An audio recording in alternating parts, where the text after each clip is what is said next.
दोस्तों, हमने 10वीं या 10वीं से पहले 12वीं या 12वीं से पहले क्लासों में कोई तीन घात की समीकरण या तीन घात का बहुपद है तो तीन घात का बहुपद का गुणनखंड करने के लिए या तीन घात की समीकरण है उसके मूल निकालने के लिए हम क्या करते थे, पहले चर का कोई मान रखते थे उस बहुपद में जो इसके मान को शून्य कर दे या संतुष्ट कर दे, फिर उसका उसे समीकरण या बहुपद में भाग देते थे। भाग देने के बाद हमें जो भागफल प्राप्त होता था वो द्विघात का समीकरण या द्विघात बहुपद होता था और उसके गुणनखंड करके या उससे हमने दो चर और निकालते थे।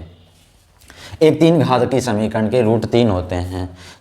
ये ज्ञात करने के लिए पहले तीन घात समीकरण में चर का एक ऐसा मान रखते हैं जो इसे समीकरण को संतुष्ट कर दें और बाद में चर में मान रखने बाद में उसका भाग देंगे। भाग देने के बाद हमें द्विघात बहुपद प्राप्त होगा जिससे हम गुणनखंड करने। मान लो ये हमारे पास एक बहुपद है, इसके गुणनखंड करने हैं तो पहले हमें भाग देते थे। उस भाग से बचने के लिए आपको एक शॉर्ट ट्रिक बताएंगे जिसे आप जल्दी से भाग कर लोगे। जैसे मान लो इसमें ऐसा x का मान ऐसा रखो कि इसका मान शून्य हो जाए। शून्य होने के बाद में इसका भाग नहीं देंगे, हम सिंपल तरीके से इसको सरल करेंगे। मान लो x का मान इसमें 1 रख दिया, x बराबर है 1 रखने पर इसका मान क्या आ रहा है तो रख दो।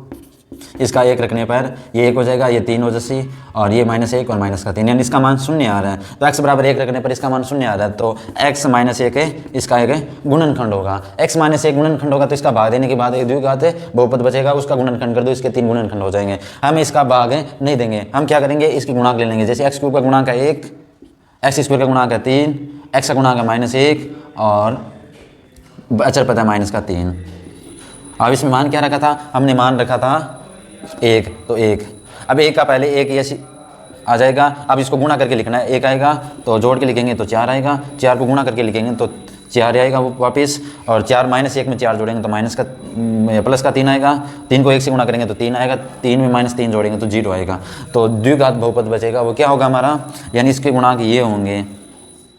यानी आप इसमें भाग दे दोगे तो भाग देने के बाद में जो द्विघात बहुपद बचेगा वो क्या होगा, x² + 4x -3। अब इसके दो गुणनखंड और निकालने के बाद में इसके 3 गुणनखंड आ जाएंगे। अब जैसे ये बहुपद है इसका हमें मान निकालना है या इसके गुणनखंड करने या ऐसी समीकरण आ जाए इसके 3 गुणनखंड करने हैं तो हम क्या करेंगे, x का ऐसा मान रखेंगे जो इसके 0 के बराबर कर दे।